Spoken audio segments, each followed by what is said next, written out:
really comfortable? No one likes you, Jack. Okay. Can we all sit in the middle? Sure.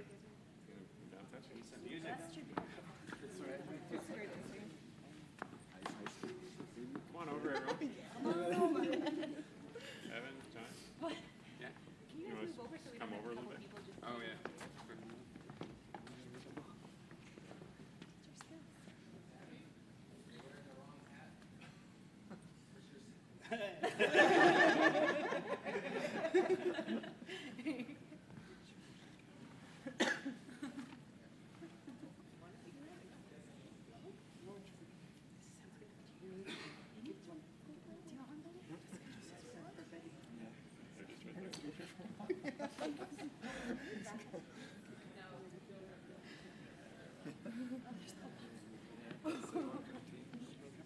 You don't have one?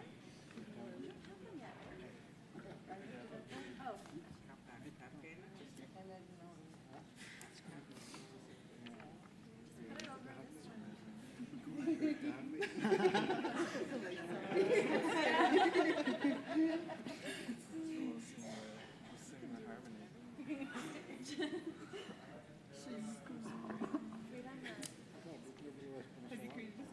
No, no. Do you want to ask people to move in the middle or no? Do you want to ask the people coming in to move in the middle?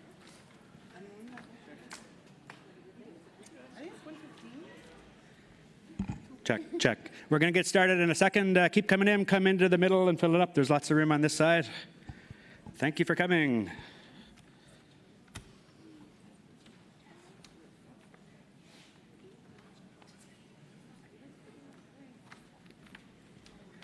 Hey, sorry. Do we have a bit of music there?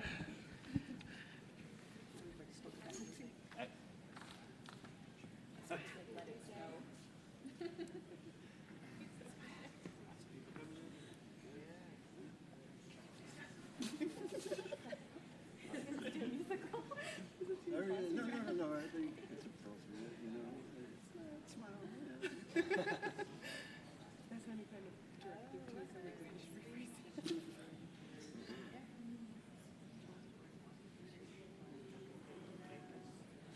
Oh, like, You can share the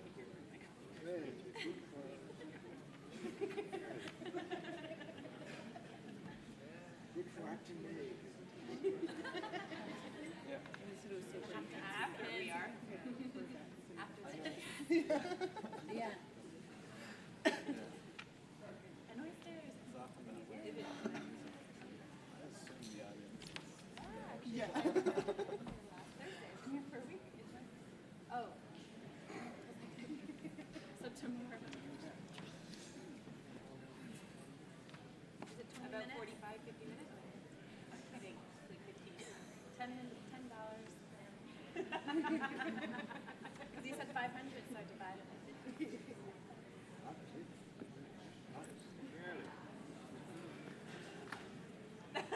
Just gonna tell everybody there's room here.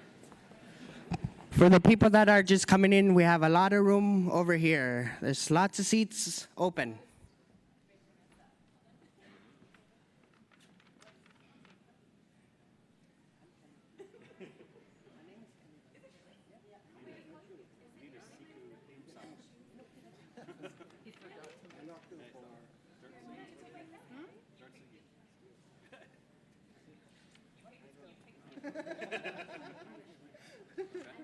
I know. Yeah.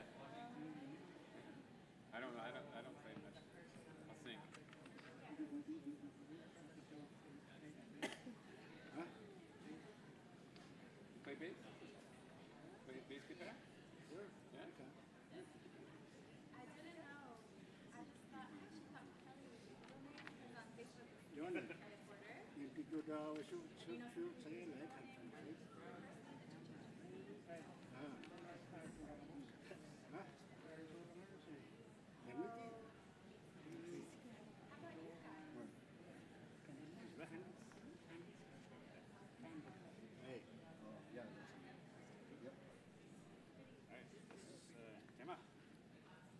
Well, it says on the agenda, it says starting at 1.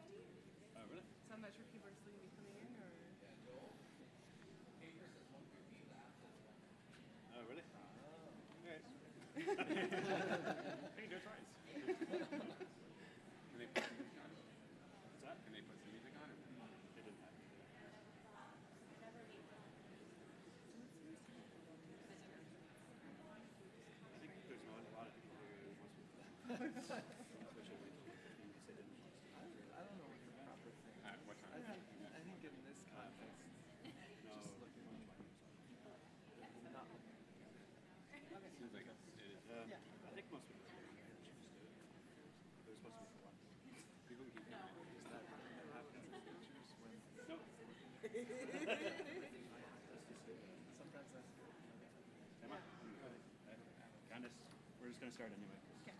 Go. Do you want to come up? Right now? All right, we're going to get started. Thank you very much for coming. We are very happy to be here for the live launch of the SIKU platform. Thank you for coming. Woo.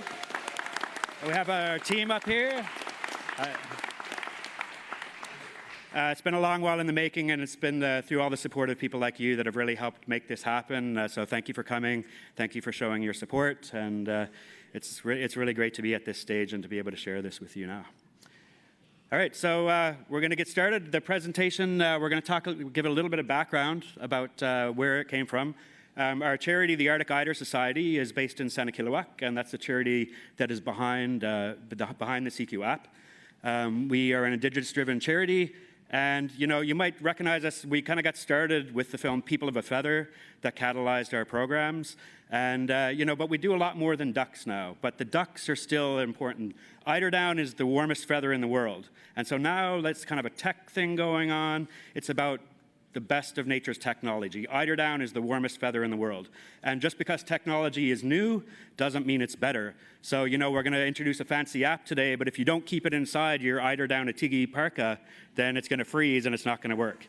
And you might, you can tag the Inuktitut sea ice when you're out on the ice, but you still need your harpoon to make sure that you're safe on the ice.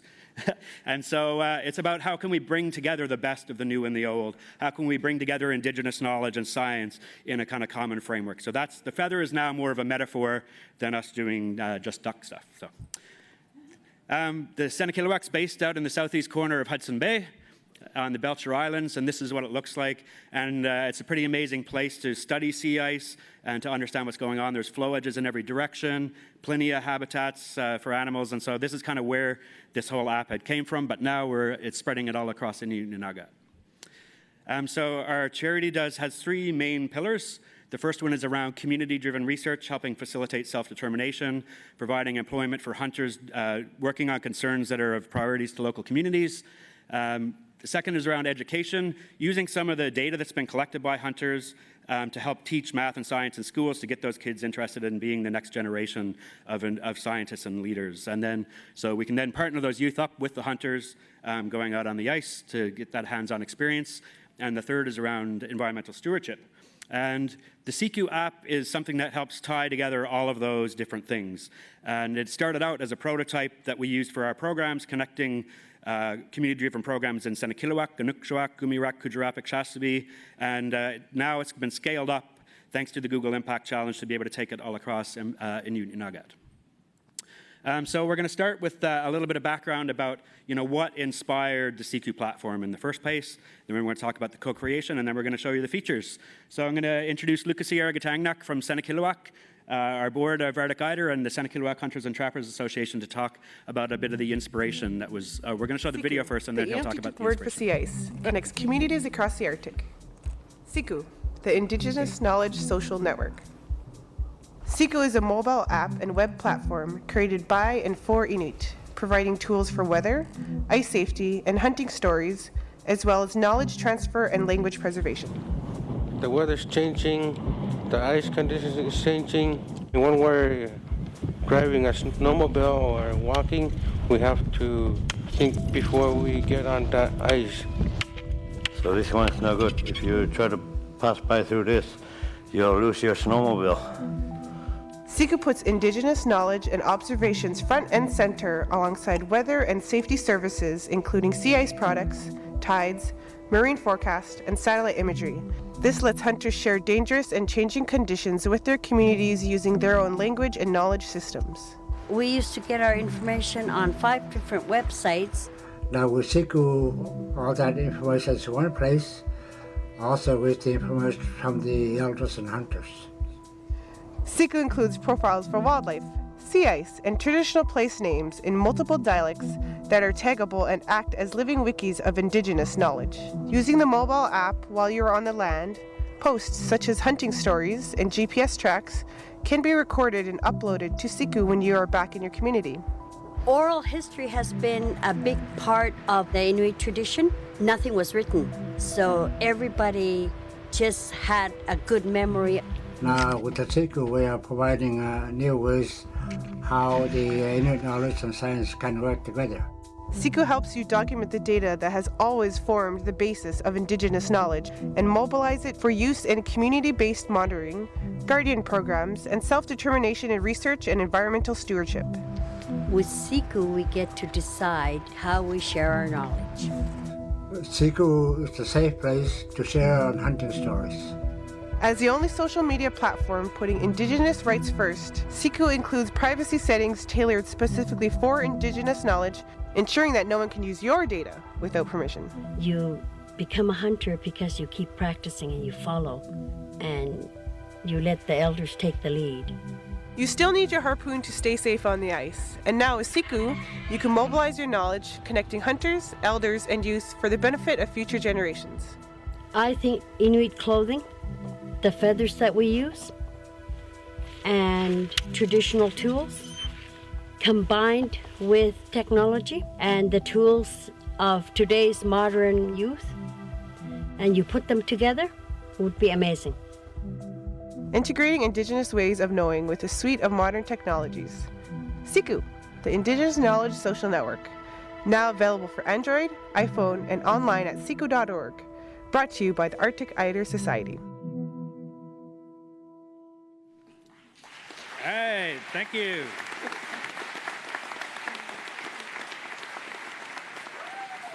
Hey, thank you very much. And Luke's going to talk about a little bit of the inspiration behind it. Lucas. I'd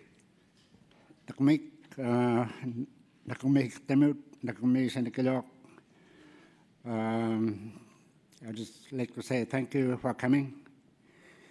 Belto Alon Sanikulok is unique. Inland sea, I think we live it different too. But we're just copying what our parents used to do. Exactly the same way, but in modern ways. That's what the hunters did. That's what the hunters talk about. And because they want the other hunters to know it may be safe, it may be dangerous, more accessible to the wildlife when they go out hunting. And Peter Katuk, he was documenting for years the fluids. Where's it been last year? Where is it now? And he always used to communicate to the hunters, to the community, how the sea ice is like today. And what's going to happen if it breaks by the wind, by the current, that kind of thing. He always tell hunters that it will be better if we hunt in that area because the ice condition is like this. It's nice and fresh, or it's not too rough. There's a lot of breeding holes. There's a lot of eiders, that kind of thing. He always used to do that to other fellow hunters, to the community, in order for the hunters to get food, seal for the community. And he always look at the stomach contents, what the animals are eating, because he wanted to know exactly what's going on here. Because we've been telling the scientists that there's something happening here, but you tell me why. That kind of. But sadly, Peter Katuk passed away a couple of weeks ago, and that was it. And so this is a kind of continuation of what he did. to his fellow hunters in the same way, but modern ways. Dem nakmik.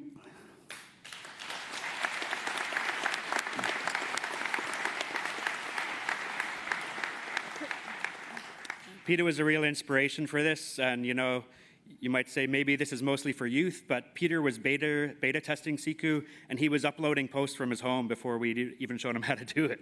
It was really amazing. And so, like Luke was saying, he was out at the flow edge every single day hunting seals in the winter. And one thing that he told us a few years back was that he'd noticed the diets of seals changing from fish to more shrimp, potentially big-scale ecosystem changes that he was noticing with his knowledge.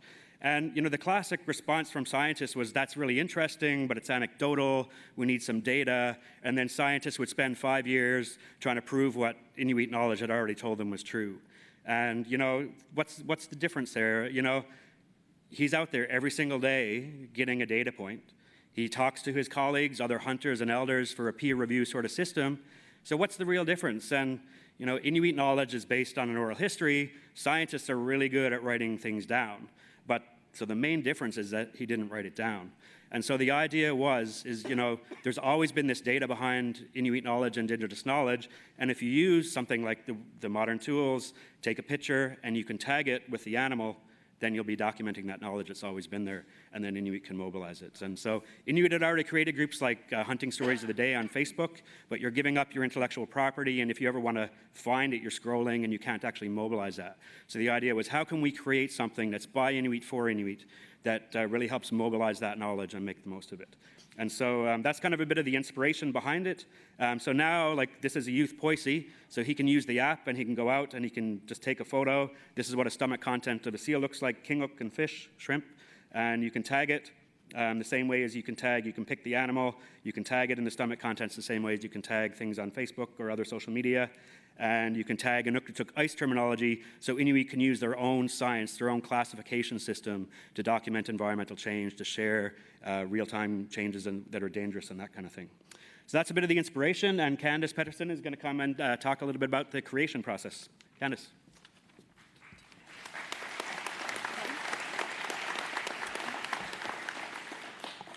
Good afternoon. So, as you may know, SIKU was created by Inuit and for Inuit. And Inuit were involved in every stages of the process of the development of this app, which is really exciting. Workshops have been done in communities with elders and youth to create features such as ice terminology and privacy policy. So involving youth was a very important part of creating SIKU because youth are the champions of social media. Nunavut Sivunik Savut and Iqaluit youth came in to provide feedback and new additions, including profiles and features. So in the photo you could see here, you could see photo of the Johaven workshop that was done a year ago. And they had a very important role to play with how the features that are now today is through the workshop that was done in Johaven a year ago. And since then, youth from Iqaluit have been providing feedback and testing the apps and the features. So I got myself connected with the Arctic Ider Society when I did the first Cambridge Bay workshop in the springtime. And from there, we've been scaling up. So Iqaluit co-curators and beta testers like myself have become trainers and regional champions. This means that we have provided opportunities for people to access SIKU nationally and internationally.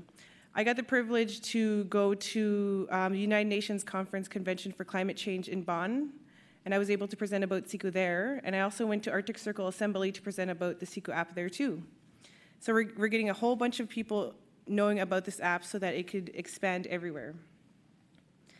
And in Nunavut, we continue to deliver workshops to train more communities and get additional feedback.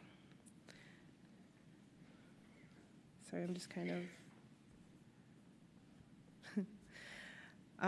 So in this photo, you could see that we do classroom stuff to teach people about how to use the app, and then we also go on the ice to test the actual app features.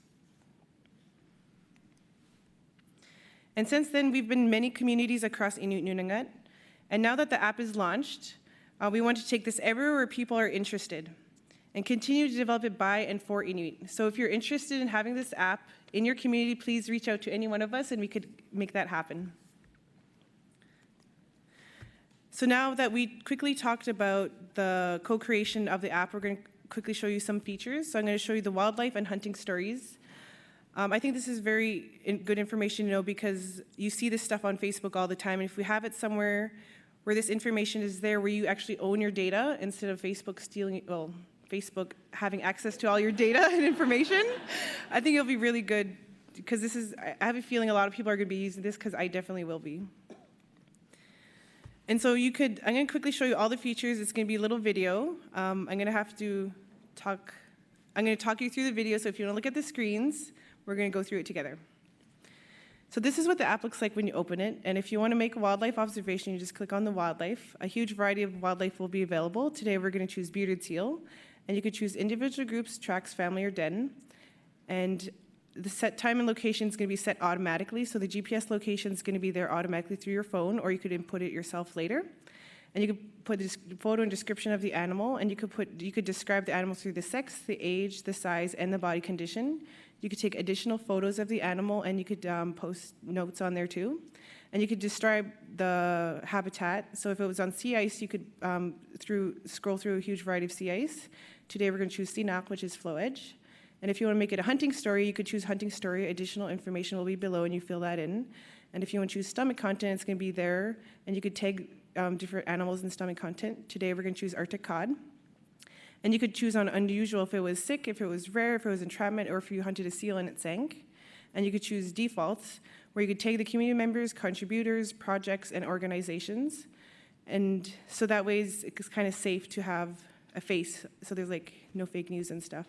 And so you can go under saved, and you could look at your photos on the map, and then you could scroll up, and then you'll be able to see all the information you put in already. So you could, the photo, the people that you tagged, the description, the habitat, and the GPS coordinates. And then if you want to get out of that, you could press the little X button. And then you'll be able to go under saved, and you'll be able to see your trips. So if you click on a trip, you'll be able to see all the tracks that you were going through. And it's pretty accurate because it's using the GPS on your phone. So it'll go through all the tracks and everything. You could scroll up to see who posted it. You can see all the information and all the people that tagged it. And everything that we just showed you now is available offline. And once you get back into your community, you could post it when you get back to Wi-Fi or when you get back to cellular data. So I'm now going to hand it over to Joel again.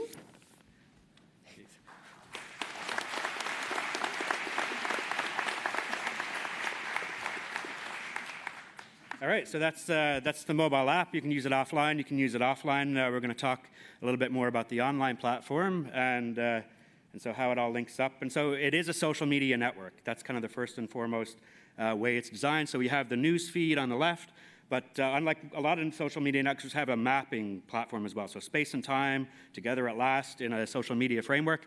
There's a whole bunch of different profiles for organizations and projects and individuals, of course. The profiles for animals, every wildlife species can be tagged and has a profile. All the Inuktitut ice terminology, research tools, and so you can go to any of those profiles, and you can tag them, and that can be mobilized as well. And those can act as wikis of Indigenous knowledge and co-developed by people and kind of crowdsourced. So one of the first things that, so this is an example, this is Johnny's profile, and some of the input from Nunavut Siviniksivut was about having badges that can be like LinkedIn features where you can show your skills and people can vouch for your expertise. You can have your accomplishments that show what you've been working on. And one of the big things that a lot of people have asked for is, you know, before you went hunting, what people really want is a lot of weather information as well as the local knowledge about conditions. And you used to have to go to a whole bunch of different websites to get the tides, marine forecasts, satellite imagery. And so how can we centralize this all in one place and link it to those observations? And so we're gonna do a little video of the online platform. So if you go to your community, the current conditions are there. You can see the feed on the left, so you can look at recent posts that were made. You can see the map. You can drill down on the weather conditions and see, or you can see the tide tables from different stations, hourly forecast, daily forecast, marine forecast. On the right, you can have different layers. MODIS Sentinel-1, it only has to bring in what you need for your area, so it works really well at low bandwidth. So there's high resolution Sentinel-2. Here you can see a flow edge north of Sanikiluaq, and the most important thing about bringing all this together is that the Inuit knowledge is front and center on the ice post. So here's all the posts that hunters have made through the spring. The ice is just changing from green to black. This is a post that Jonisi made when he was crossing a crack to go to the flow edge. Looks like a normal tidal crack where at Lu you might find a breathing hole, but he knew the difference, that if the wind is coming across this kind of crack, it's called sirhuma, it can break it open. So he took a picture in the morning, and he tagged it with sirhuma on the app, and you can see that crack and so we're just going to the next day on the Sentinel-2. Keep your eye on that crack, and that's what happened hours later. So he could have crossed that and ended up on the wrong side of the flow edge. But the amazing thing is it shows how him taking a few photos and tagging it can help mobilize that Indigenous knowledge and have it alongside products like ice roughness, that's derived through Sentinel-1 with some researcher with Smart Ice, where you can see the ice thickness, and different posts for different ice conditions can be linked into that as well to show what it was like on the ground. Traditional place names can be tagged and developed so people can add photos, add stories. And each of these profiles has different Inuktitut dialects that can be linked, and you have the feed associated with it, and there's interfaces for learning for schools as well. And so you can kind of scroll down the feed for different kinds of projects. You can click on animals, see the food web, go to the animal's profile, scroll down and see everything that those wildlife have been tagged in. And so this really helps crowdsource it.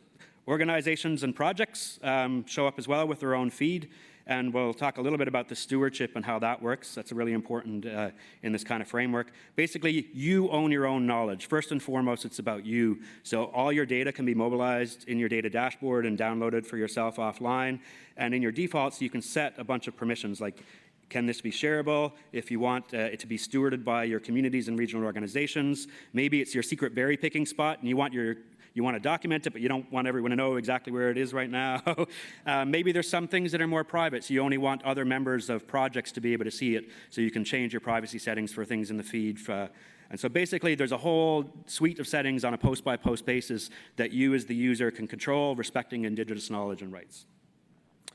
And so with that, so that's kind of like how individuals can control it on a post-by-post basis. You know, I'm sure you've signed up for lots of apps in the past, and you're like, there's this big long list of privacy policy terms of reference that you probably never read and just scrolled and pressed agree.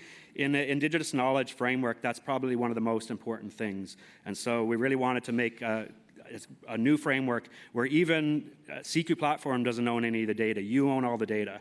And if you want to share it with Arctic Eider Society, you have to tag us, and we have to have a research license respecting existing governance structures, just like any other project on there.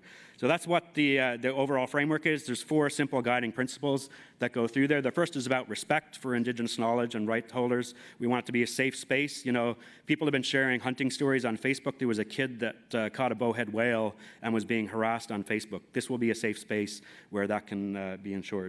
The second one is around self-determination. You might say, oh yeah, cool, you're documenting wildlife observations. That's kind of like citizen science, right? Well, there's a subtle but very important difference between citizen science and self-determination. So this is about self-determination. First and foremost, this platform is so that Inuit can mobilize their own knowledge and use it for their own self-determination and research. If they want to share it with scientists, there's a framework where you're a member of a project, you tag that project, it makes it simple, and the licensing has to be there in the background, and you can share it as citizen science too, but it's all about self-determination. The third is around intellectual property. Just because you see it on SIKU doesn't mean that you can use it for your research. It doesn't mean you can use it in any way. You know, other social media networks, you can take a screenshot and publish it. On SIKU, you need permission, and it's really important that you respect that. The last one is around no fake news. So like we said, basically we want to use your real name and preserve the integrity of Indigenous knowledge. So the full privacy policy is on there too, and that's a really important thing in this context to think about.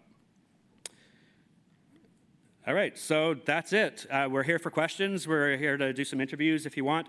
SIKU is available online at siku.org and on Android and iOS, and we can be around to show you a bit more about it as well.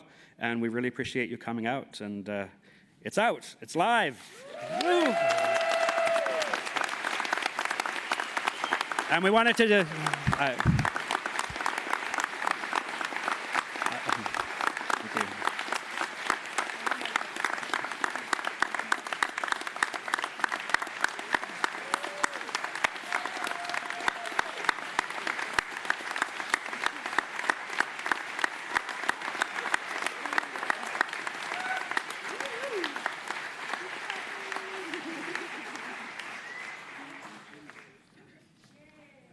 we wanted to mention that this is dedicated to Peter Katuk.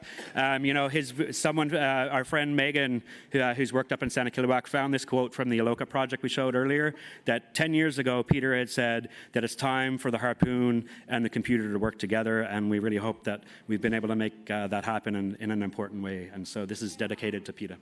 Thank you.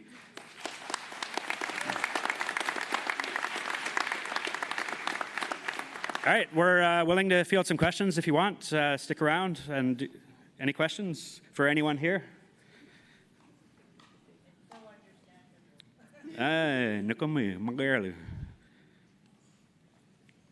Hi. Sure. What's next? Yeah, well, it's out there. We want people to use it. We're going to be going to different communities to do workshops and training. Yukon, there you go. Yeah, we have a team that's been out helping co-create and take it to different communities, and so we're ready to go to different places. And our whole part of scaling up, you know, we've been building capacity. People like Candice, you know, were there with Karvik helping create the app in the first place. Now are training the trainers and the regional champions and presenting it internationally. There's lots of interest from other groups as well. It's built to scale. If you want to add a new wildlife species, it's all built into. If you want to add a new type of ice, the next could be weather, traditional place names, participatory mapping.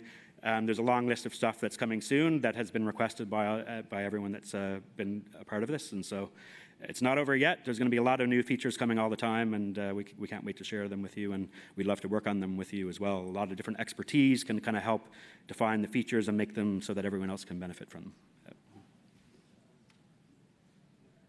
Hi.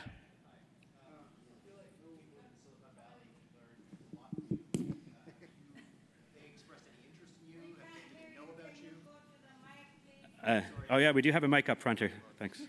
Just saying, I feel like the people in Silicon Valley could learn a lot from you, and I'm wondering if they if they're aware of you, if they've been in touch, if they're skulking around. You know, are they interested? Absolutely. James, our liaison from Google.org, there was 900 projects that were submitted to the Google.org Impact Challenge in Canada, and we were one of the 5 that won $750,000 to make this possible. So we really appreciate that. It came with support from the LEAP Co-Center as well. Oh, hello. Hi. Hi. There's a handful of communities, I believe, you don't have the whole north or the communities. Would there be a chance to teach some of the people, hunters, the one don't have, I don't know what communities that you have, and for example, if you don't have on Clyde River or Hull Beach, would somebody be from Hull Beach learn how to do this? Yeah, all the communities have profiles linked up to the weather, but we can also easily add new communities and link that up. And we have a team that we've been invited to a bunch of places. If you want us to come there, we'll find a way to make it there and help that happen and train some people in your community that can help train other people in your community and be that local champion and help scale it up like that. So we'd be happy to talk later and try and get something set up.